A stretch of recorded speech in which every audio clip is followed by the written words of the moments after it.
All right, everybody, I think I might actually be on the home stretch here, being able to use Reba on a daily basis, or at least when we need to and want to. The truck is pretty clean underside, but I did do some test drives around the property.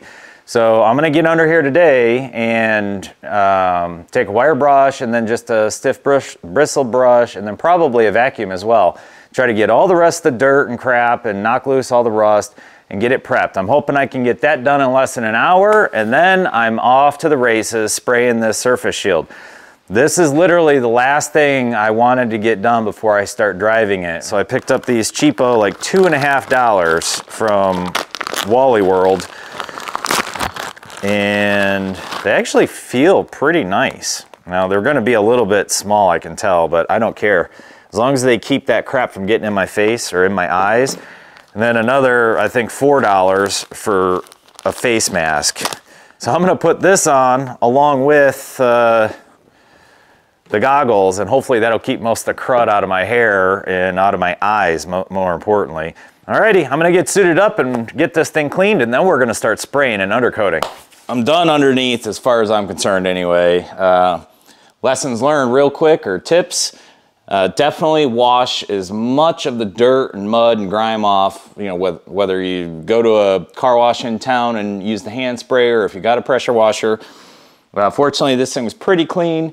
The last time we went down the road, it was raining, and I spent 30 minutes with the hose in the yard cleaning it out, and it did make a huge difference. And I drove it around the yard, like I said, the other night, and I had a little bit of dirt and mud from that, but nothing that a brush couldn't get rid of.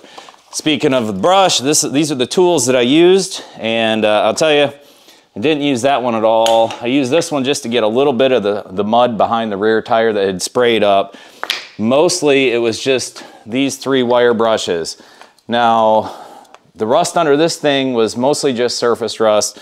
If you've got more severe rust or a lot of it, having a drill or an angle grinder with a wire wheel attachment would probably make it a lot better. For me, this went probably quicker, and it was less weight in my hands, and plus I'm outstretched basically as far as I can reach, you know, laying on my back, stretching up as high as I can to reach the underside of this. So I'll show you that here in a second. I'll show you what's left on the floor before I sweep it up. So I tried this method with the goggles and the mask, and the goggles were fogging up almost immediately. And when you can't see, you can't work, right? So I got rid of that. I tried a couple different methods. Actually, after I tried just these two, I tried these two with a face mask on over top just to kind of pinch the nose area so less air would get inside of the goggles. That still didn't help. Then I tried a respirator like this. Same thing, it still bled through and got the goggles dirty. So I switched over to a full-blown face mask. I went without I didn't want to crack open a brand new set of these filters, but I started breathing in some of the garbage in there. And that's after cleaning off the mask a couple times. You can see all the crud on there.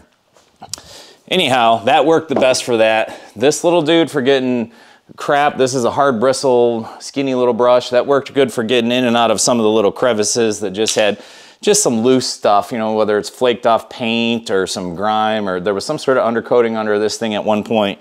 So that helped. The light worked great until I put the full face mask on, then the light didn't have anywhere to go. Another thing, this worked out really, really well. Using one of these clamp lights, and I just put it right here on the back of my creeper, facing straight up. And wow, that was huge right there. That made everything a whole lot easier. If your vehicle can, you know, if you've got the height tolerances to get under there. This one does. Now, you could probably just get a smaller one, shorter, whatever. They do make smaller ones, and that really made a big difference there. So that's it for the tools.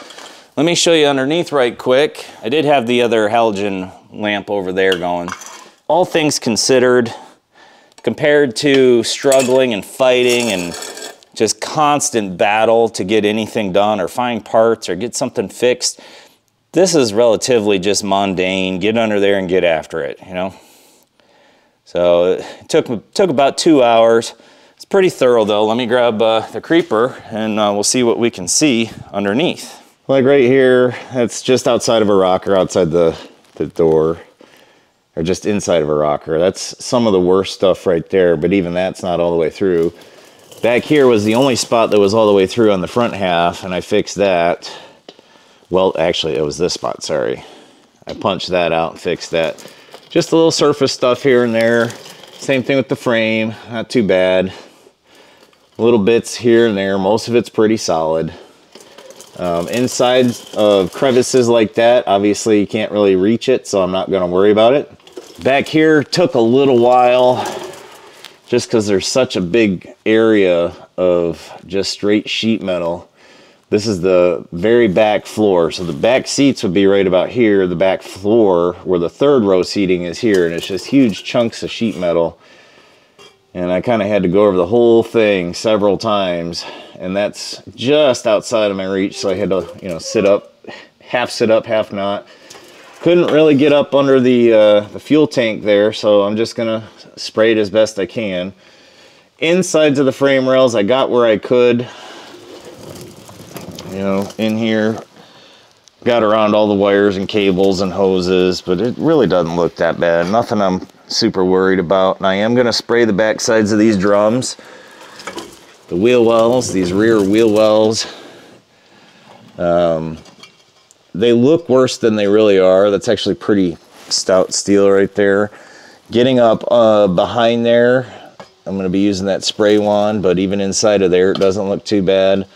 I tried to get the wire brush up in there just to knock the loose stuff off.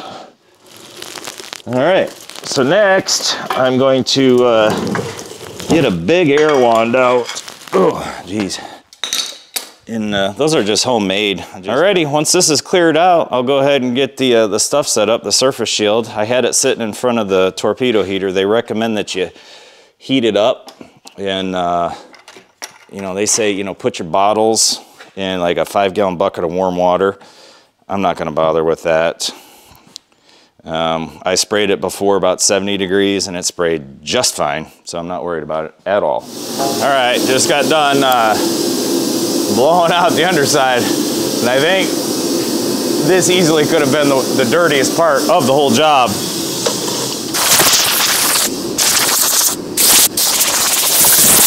Now I gotta get the underside cleaned up. Sorry, I got that torpedo heater going again. Trying to get that pail warmed up. Let's take a quick look underneath here. Now the real mess shows up. That's all the garbage. I'm gonna go ahead and sweep here in a second, but I mean,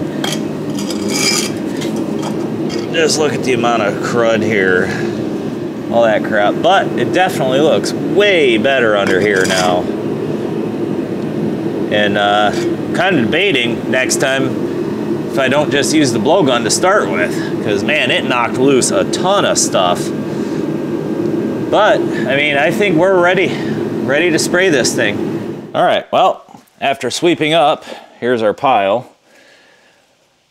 Mixture of rust and dirt. Now I'm about ready to spray, and figured I'd show you guys a couple things I did in preparation, partly because I wanted to and partly because I had to. I took out these wheel well splash guards. Now this one I took out because I did that metal repair in here. The front one I took out because I wanted to change out the hardware, and because I wanted to be able to reach way up in there and get the wand in there. The other side was missing one, and the other one was just flapping in the wind, so I took both of those out. The belt, because I do plan on spraying down in here, I took the time to clean up around this area, way down in there. I wanted to be able to spray that area.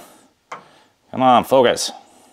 Anyway, that area, the core support, the radiator core support down here, seems like that and the rocker arms are usually the first to go on these things, these old Fords.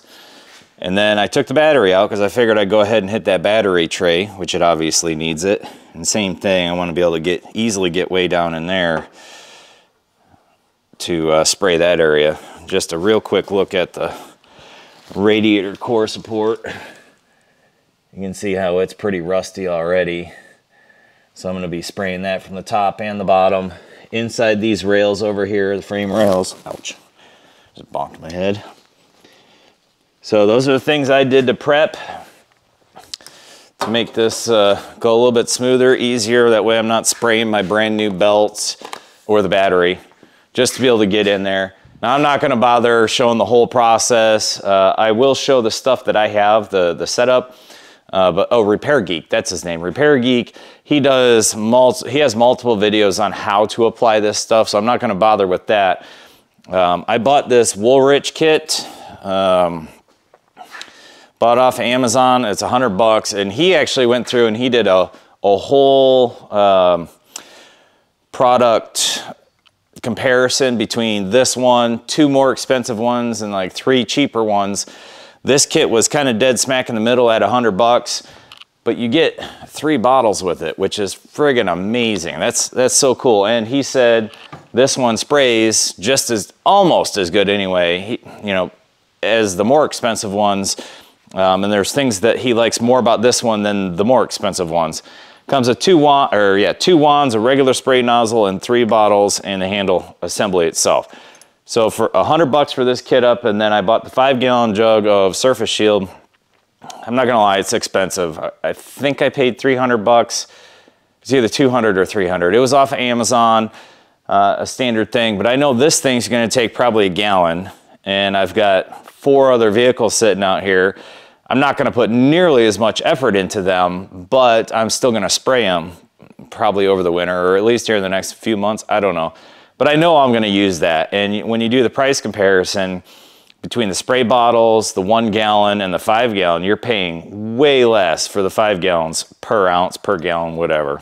This is kind of messy though. I had this stupid little thing here, which I think it's made to keep these ports from, oops, sorry. There's this little plastic piece here, which looks like it's made to keep that port from getting clogged. You see that little port right there? There's one on the other side too.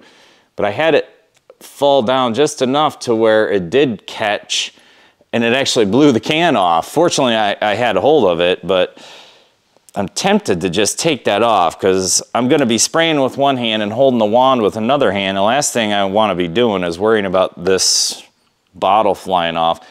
If it's a problem or I find something else better or some other way to do it, I'll let you know. So this stuff is really slimy, really greasy, really slick. I will be wearing my favorite gloves, these Ravens. If you haven't used these, oh man. So I got the regulator set at 80 PSI, and I've already shot with this thing when I did the A pillars, B pillars, the roof, all that stuff, and the PSI seemed to work just great.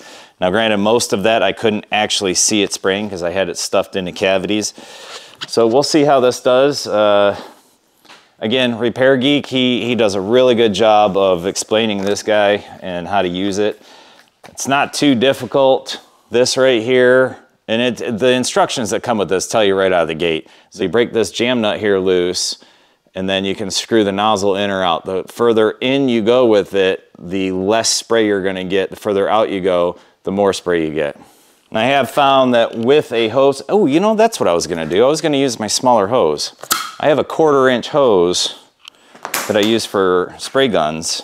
Totally forgot about it. So yeah, I bought this 1/4-inch air hose specifically for spray painting cars using a spray gun. Kind of totally forgot I had it. What I was gonna mention was that with the 3/8 hose on there, you can't really set the gun assembly down because it wants to tip over. The hose is too heavy for it. And I was thinking about that earlier today. This one would just be so much simpler. I don't think I'll be able to set it down, but no, even with just that little bit of weight on there, it still wants to fall over. Maybe something like this. You know, I don't know. Or put this end in there, that way I can hook it wherever. I plan on spraying the inside of this too, so we'll just hit this real quick. Glasses, headlamp. Takes it a second to start going, but once it starts,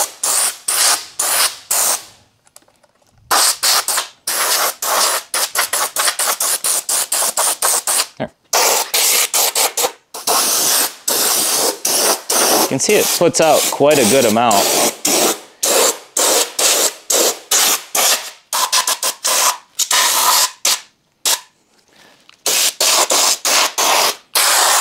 That's it. Super easy.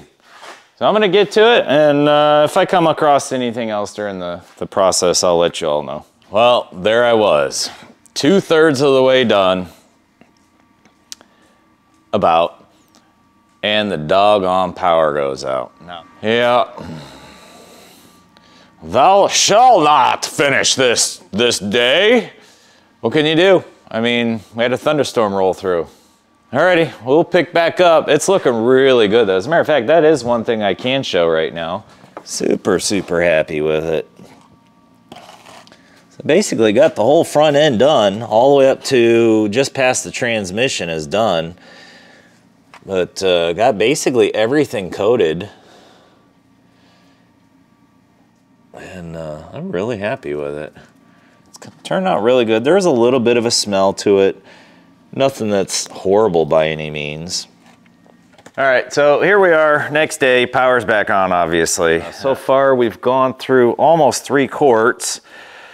So what I'm gonna do is show you all how I mix this stuff and my methodology of filling up the jugs. So I'm just using an old shoebox, a plastic shoebox, and I've got a cute little measuring cup here that I use to scoop it out. Just works out perfect to use a paint mixer, a paddle mixer, and I just leave it in the pail. So I think by filling up my 3 jars again, or 3 quart jars, that'll be more than enough to complete the job. Just looks like caramel in here. Kind of acts like it too. It doesn't really come out of suspension. Like, probably doesn't even really need the mixing, but I'm going to anyway. I'll tell you, having this little measuring cup here, this really makes this part a lot easier. Probably would go better if I used a funnel, because I end up spilling a little bit on the edges like that. But it's not bad.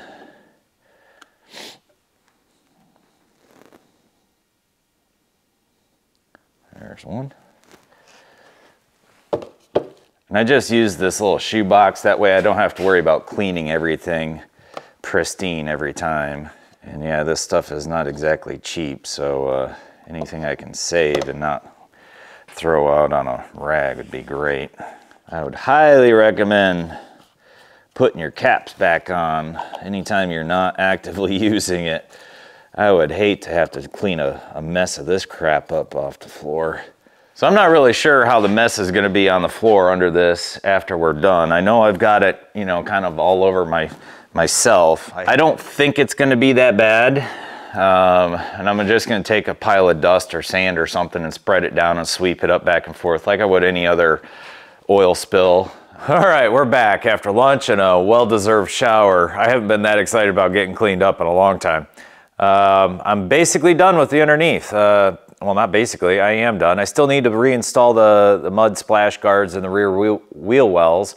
Let me show you real quick and then we'll do a final wrap up. So here's our front wheel well. Got pretty much everything in here. The frame, axle, steering knuckles, springs, leaf springs, basically everywhere. Same thing up front. We already kind of went over everything up here. I think I showed you the battery tray already. I reached way back in there and got inside of the cavities, the fender well cavities. I did that on all 4 sides. The back ones were a real pain in the butt. So getting up under here, it took a while, no doubt about it. You know, getting all the crevices and nooks and crannies up back behind here took a long while. It would have been impossible without that wand. Way up, I got behind, you know, above the gas tank, the steel above the gas tank, the top of the gas tank itself. Same thing all the way around. Inside the bumper, behind the bumper, in front of the bumper, above the bumper. And yeah, it wasn't easy, no doubt. But compared to everything else I've had to do on this was mostly just get it done. Got way up in behind, that's our gas tank filler right there. All the way up and above and around, full backside, same thing here. Now they put this separate little guard here. So that's the wheel well, right? And just above that, see that arced piece of steel right there? That separates the lower fender to the upper fender. And I took that wand and just sprayed and sprayed and sprayed, and pretty sure I got everything up in there. Take your time, you know. It did take basically 2 days, but I basically got everything. You know, a day to get it cleaned and get the front half underneath done, and then another day to finish up back here. You know, getting around everything. The only place that I'm not 100% sure I got really well was the top of this frame. And it's just because it's so friggin' hard to get the wand up in there. I'm pretty sure I got most of it. It's not difficult, it just takes time, and that's really about it. Here's a real quick post edit. I figured I'd show you all what the barn floor looks like after I was done. So that's the pile of crud that I swept up, but obviously there's still a bunch left over. But as far as the goo on the floor, there's definitely some. You know, I don't know how well this is going to sweep up or clean up. It'll probably never look like the clean stuff again. But I'm really not that worried about it. That's why I have a barn. All right, so in the end, is it really worth it? You know, if you were to go take your vehicle somewhere and get this job done, you're talking hundreds and hundreds and hundreds, probably 500, 600, 700. I would guess. I mean, I didn't look it up, but I know it's not cheap. And that's if you do like a spray-on rubberized undercoating, which to me, I think is a terrible idea. Because like the Repair Geek, he talks about this, and it makes perfect sense to me that paints, rubberized undercoatings, that ceramic crap, any of that, once it gets chipped, cracked, whatever, moisture gets in there and it'll start rusting from the underside, and you won't even see it until it's too late. And this way, you know, you just spray it on. You can see when it's going bad or not covering the area anymore. Basically, your high splash areas is the spots that wear out. Everything else will probably last 3-4 years in one spot. It's going to collect dust and dirt, no doubt about that. But you know, come next summer, I'll make sure I hit a bunch of puddles and take it through the spray wash. I got a pressure washer here, and I'll keep it as clean as I can, and I'll do another spray like this next fall. Just, you know, just to get a second coating sooner. This stuff, the Surface Shield, says it's good for 2 years, whereas fluid film is only good for 1 year. I'm inclined to repeat this process annually until I get a really good buildup of the Surface Shield underneath here, especially in the high wear areas, you know, the fender wells, that kind of thing. Mostly just because of where we live. You know, Repair Geek is in, I think he said, Ohio, northern Ohio area. They don't even get snow most of the time. You know, we're up here in northern Michigan. You know, I'm 45 minutes from the UP, and only another 45 minutes from there to get to Canada. So we're really far up here, and right where I'm at is basically the highest snowfall amount in lower Michigan.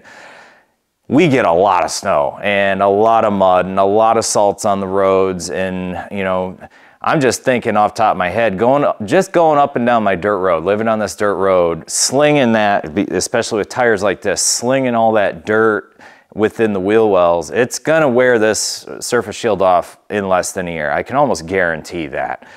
It's not like we're just driving on wet pavement and having a little salt spray here and there. No, I'm literally using abrasive material, i.e. the road, the dirt and mud, and it's going to wear away at the Surface Shield like sandpaper. So I'm gonna do it annually until I get really comfortable with how this looks underneath of it and see how it works out. Now, I ended up going through 6.5 quarts, so a little over a gallon and a half. And again, Repair Geek said, oh, a big truck should only take a gallon because he only uses like a quart, maybe 2 quarts to do the average vehicle, whether it's a smaller truck or a passenger car. This is about as big of an undercarriage on a vehicle as you can get without stepping up to a tractor trailer. You know, a 1-ton chassis frame with the full extended body and the full bumpers, and plus I did the inside of the door cavities, I did the inside of the A, B, C pillars, I did the roof, the inside, I did the door jambs, you know, with the carpet peeled back and the plastic trim and all that crap all the way. I did the bottom sides of the A, B, and C pillars through there.